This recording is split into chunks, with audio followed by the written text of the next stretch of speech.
Friend, in this video I'm going to show you how you can apply shortcut in compound interest problem. So let's start.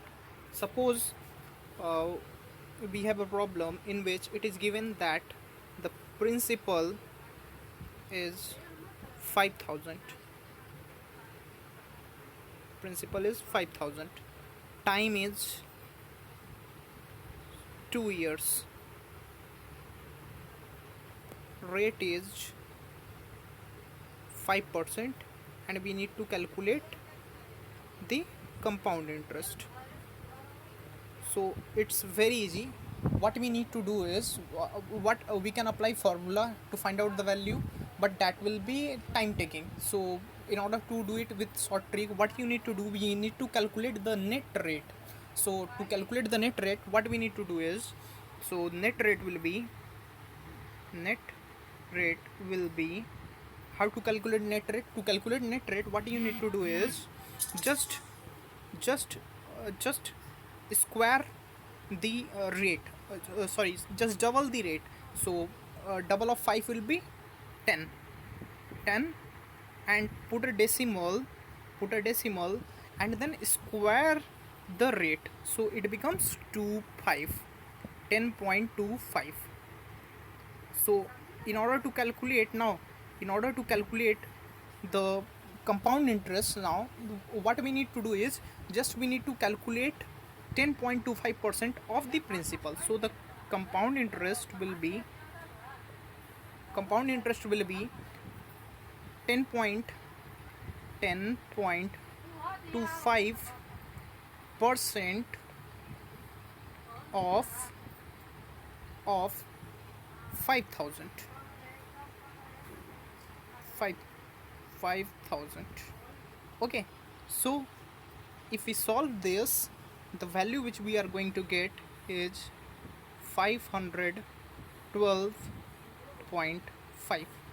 This is your answer. Let's take one more example. It will be more clear once I take more example. Suppose now we have principal as 6000 rupees. Okay, and time again remember that it is applicable for 2 years only. For the trick for finding net rate for 3 years, I will giving it in the next video. So over here, suppose it is 2 years, 2 years, time is 2 years, rate is 8 years, 8%. Okay, rate is 8%, and compound interest we need to calculate. So again, what we need to do is we need to find out the net rate.